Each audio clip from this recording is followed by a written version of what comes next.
වෙනස් වන උද්වේගකාරී තර්කකාරී වාණිජ්‍ය ලෝකයේ නවතම තොරතුරු සමගින් අදත් Biz Journal. ශ්‍රී ලංකාවේ මූල්‍ය සාක්ෂරතාව වැඩි දියුණු කිරීමේ ක්‍රියාමාර්ගයට මුල පුරමින් කොළඹ කොටස් වෙළඳපොළ ගනුදෙනු ආරම්භ කිරීමේ සීනුව නාද කිරීමේ උත්සව අවස්ථාවක් පැවැත්වුණා. ශ්‍රී ලංකාවේ මූල්‍ය අධ්‍යාපනය සහ මූල්‍ය සාක්ෂරතාවේ වැඩි දියුණු කිරීම සඳහා වන ක්‍රියාමාර්ගයක් ලෙස කොටස් වෙළඳපොළ ගනුදෙනු විවෘත කිරීමේ සීනුව නාද කිරීම අද උදෑසන සිදු කෙරුණා.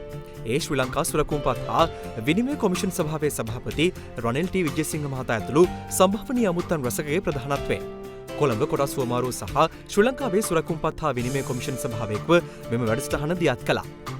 ආයෝජකින්ගේ අධ්‍යාපනය සහ ආයෝජකින්ගේ ආරක්ෂාව ප්‍රවර්ධනය කිරීම අරමුණු කරගනිමින් අන්තර්ජාතික සුරකුම්පත් කොමිෂන් සභාව විසින් දියත් කරන ලද ගෝලීය ව්‍යාපාරයක් වූ ලෝක ආයෝජක සතිය වෙනුවෙන් මෙම කර්තව්‍ය සිදු කෙරුණා. We need financial literacy. I think at a national level, at a macro level, we can talk about the need. There's also a need at the individual level. Let's look at the facts. If I were going to be 55 today and retire, according to life expectancy rates here, I have another 13 years in which I have to fend for myself, 23 years rather, in which I have to fend for myself. So 23 years in retirement that I have to find a way to earn a living. Now, I could go back into the workforce, but a vast majority of people will look at their pensions and their savings to survive. Now, this only gets longer and longer. You know, if you looked at this, if someone in the audience here is just starting their career at the age of about 22 or 25, by the time they retire, that life expectancy would have increased more so that you will have 30 years to live without an income. So what will get you through those 30 years or 25 years?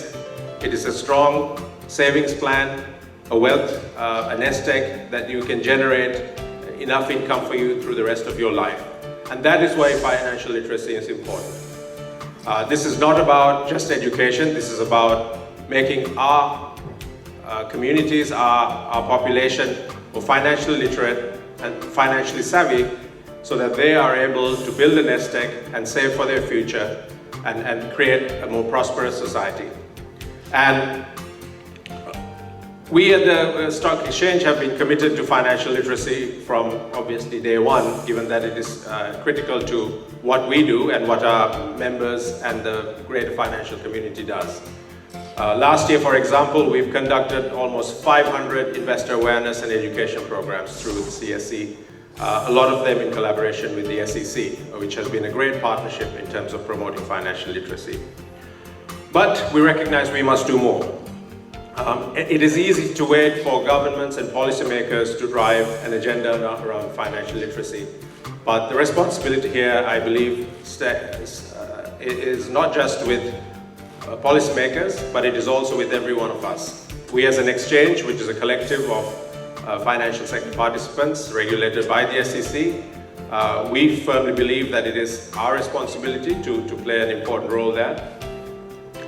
It is something that is of course of great interest to policymakers. Having said that, every single one of you here who belongs to the financial community, and that includes myself as a member of the Stock Exchange, I think it is our responsibility as well to play a role in this, in educating our population here. Now, we've talked about good numbers of financial inclusion in Sri Lanka. We've talked about an 85% bank and financial account rate.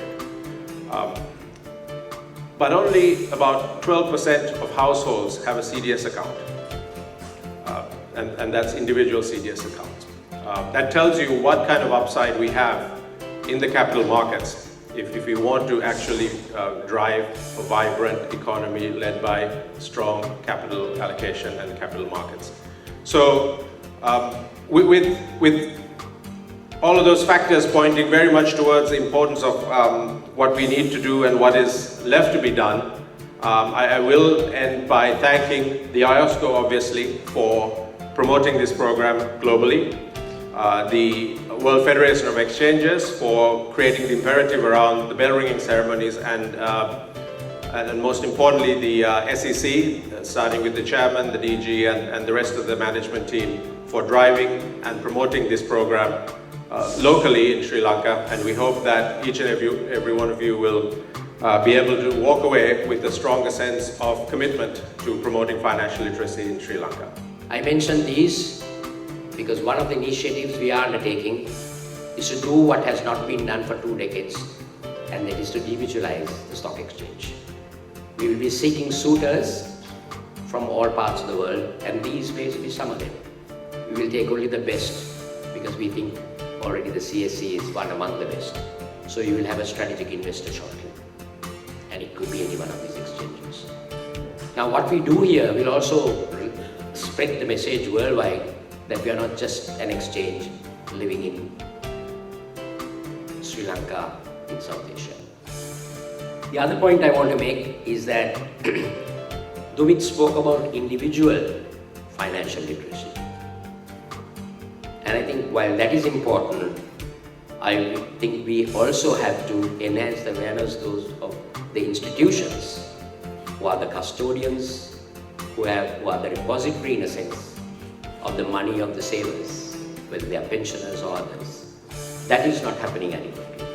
So I think while you go from Dondra to Tissamaharama on and off, I think you need to visit the central bank and enhance the awareness of not only the World Bank Vajra that is spending 2-3 years to develop a strategy, which I think indigenously we can very well do and have already told that to the World Bank.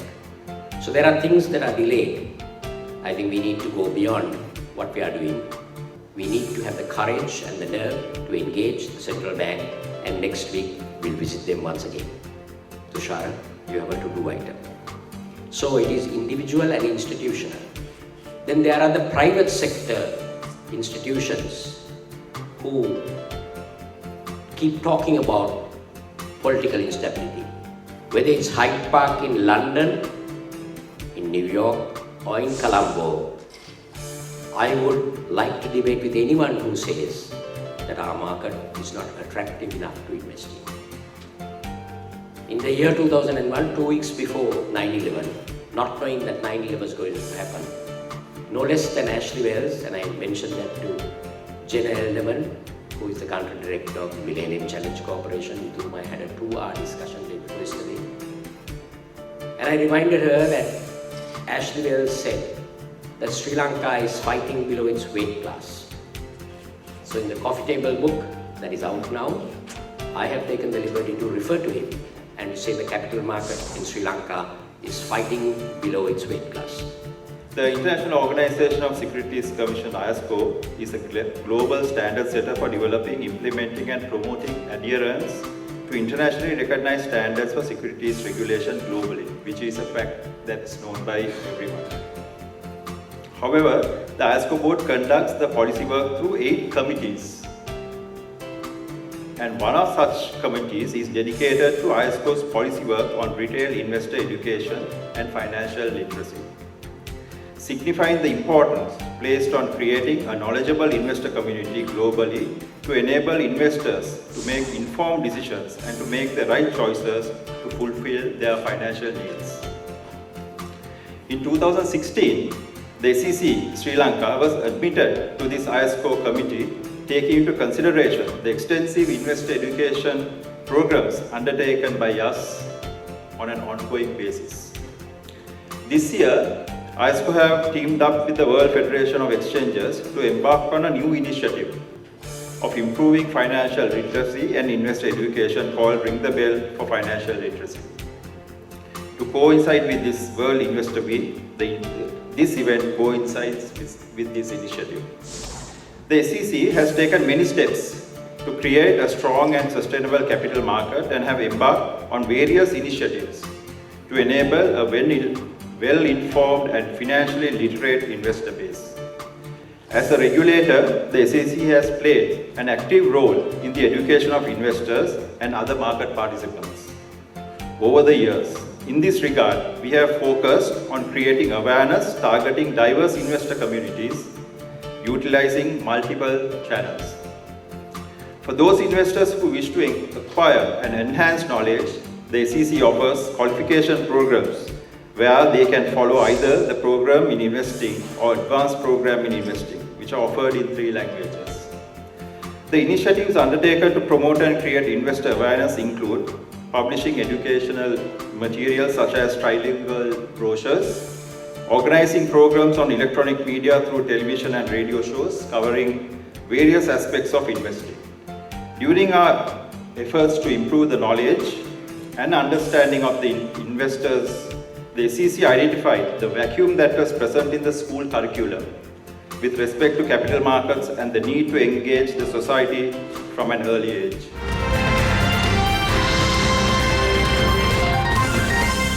ශ්‍රී ලංකාවේ ප්‍රමුඛ පෙළේ ආයෝජන බැංකු සේවා සපයන ආයතනයක් වන first capital holdings විසින් සිදු කරන ලද 2019 මධ්‍ය වාර්ෂික වාර්තාව පසුගියදා එළි දැක්වුණා. To get things started off, I think can I start with you, Nishan? Sri Lanka has been on the IMF's extended fund facility now for a couple of years. I think very recently we saw the sixth tranche being disbursed. And we all know, I think that is coming to tail end of the program. Probably by mid next year we will be done with the IMF program. In your opinion, how important is it for Sri Lanka, or what do you think Sri Lanka's future engagement with the IMF should be? Thank you, Deshan. Pleasure to be here and thanks for inviting me. So I think you all know that I'm on the board of this capital, but I'm speaking, of course, independently in my own capacity. One of the very interesting things about the IMF program is that a country goes to the IMF when it is in some kind of fiscal trouble or difficulty. Yet paradoxically, when you are part of an IMF program, the world tends to have more confidence in the country. Okay, so it's a bit of a paradox because countries like Sri Lanka that are known for being serially, poorly behaved in the fiscal and monetary policy space, there's at least the idea that the IMF keeps you in some sort of disciplined space. And what we notice is also from people who do the ratings to investment bankers abroad, being part of an IMF program is a proxy for higher confidence rather than lower confidence, even though that's not, that's a strange paradox. So I think Sri Lanka has had this interesting approach where we are probably have a record for the number of IMF programs that we had. Since the mid-1980s, I think this is the 16th IMF program that we've been on. So we keep going back to the IMF and, getting bailed out in some fashion, and then asking the IMF to take its leave, and then not many years later going back to the IMF and repeating that process constantly. The IMF is also happy to oblige. So what you see, and one of the patterns that you see, is that when you look at the way in which the government functions, we say that there are pre-election and post-election cycles of fiscal discipline and how it's done. So prior to elections, all bets are off. The government focuses on winning elections, and fiscal discipline is significantly relaxed to achieve that outcome. And not even an IMF program really does much to hold you in place. After an election, things change. The belts are tightened and the government buckles down and invites the IMF to have more of a role and changes its behavior. Now, this is not something that I'm saying from just observing behavior. We can see this in the data. You can map fiscal deficits and behavior over time, and when you put election years into that map, the pattern becomes quite evident. So we are definitely now in a pre-election cycle, and for better or worse, we are going to be in a pre-election cycle for quite a bit of next year. At least the first half, okay, depending on when provincial elections come, which means that you can't expect too much fiscal discipline. And the IMF is going to begin sounding increasingly shrill with Sri Lanka, but and there is a chance that the program may have to. Of course, the program is ending with next year, so it's a great time because what can the IMF do at this point? So it's just like a president's term. In the US, you say the second term of his presidency, the president loses power or influence because he's not going to be elected again. When you come to this last stage of an IMF program, the IMF also loses leverage on the country because the only thing that the IMF can threaten is to suspend the program, and a program that's ending is hardly carries that kind of threat. So I think that's the cycle that we're in with the IMF, right? We can talk later about the various things that the IMF requires or asks the government to do, but they do exert some substantial influence, I think, in maintaining discipline. They do it even in times like this, to a certain extent, but certainly that influence is now waning. And I think we're going to see that it's waning more and more in the next 6 to 8 months. Thank you. Dimanthi, if I may move to you, and looking at essentially, I think, the presentation, I think you were a bit more bullish on equity markets than you were on bond markets. Could you maybe just sort of elaborate why so and what you see driving equity markets more than interest rates? If you really look at the bond yields at the moment, looking at our plans, of course, the bond yields have, of course, come towards the lower end of our targeted bands, and that is from 1 year ago. The bands are also down by 100 basis points. And after probably the first quarter of next year, we may see a bit of borrowing pressure again coming from the central bank or the government side. However, if you take the equity market, it has actually not performed at all. So with the interest rate decline, what actually happens is there's going to be a significant decline in finance costs for most companies. So with that, there is going to be an immediate impact in terms of profitability in the September quarter and December quarter. So we are likely to see that almost immediately. However, in addition to that, with the economy and business activity overall starting to pick up, we feel that that will start hitting our revenue numbers starting off probably late this year towards the early next year. And also we've already seen fiscal expansion that is happening, so that will also help with consumer demand, for consumer demand to increase. So with that, plus in addition to that, we are also likely to see credit to start accelerating. So with that, what happens is, we've seen impairment provisioning starting to decline. I think we've only seen it for just 1 quarter, that is in June quarter. From March to June, we've seen the banking sector overall impairment provisioning actually sort of declining.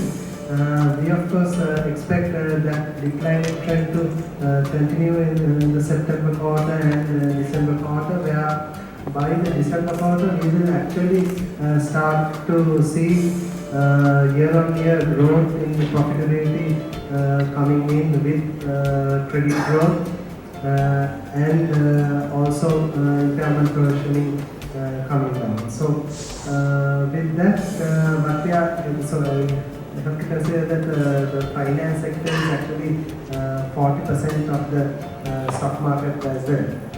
So we are really bullish on the equity market on that segment, mainly based on the growth in earnings. We are expecting market earnings to grow by around 10 to 12% next year. That is overall all 280 companies put together. So with that, in addition to that, there is a possibility of a re-rating of the market as well.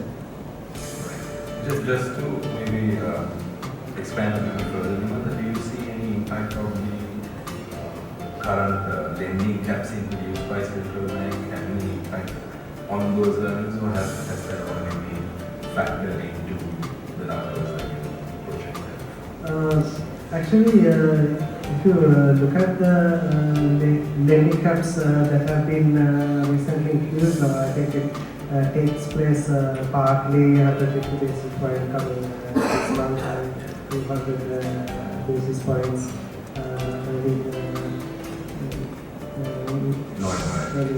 yeah. So basically, I think we've actually analyzed from April to now how the AWPLR has come down. I think it has come down.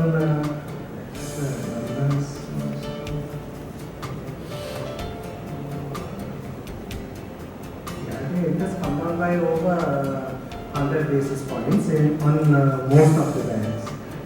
So there's actually only a little more room to go, but I think it is going to have impact because now when you put caps like this, I know that my lending rates are going to be lower in November than October, and I know my if I go to that, my possible target is going to be lending rate is going to be lesser in December than November. So then it's just 2 months away. I think it is likely to have impact. I might actually wait until end of November or early December to actually go on with my credit requirement.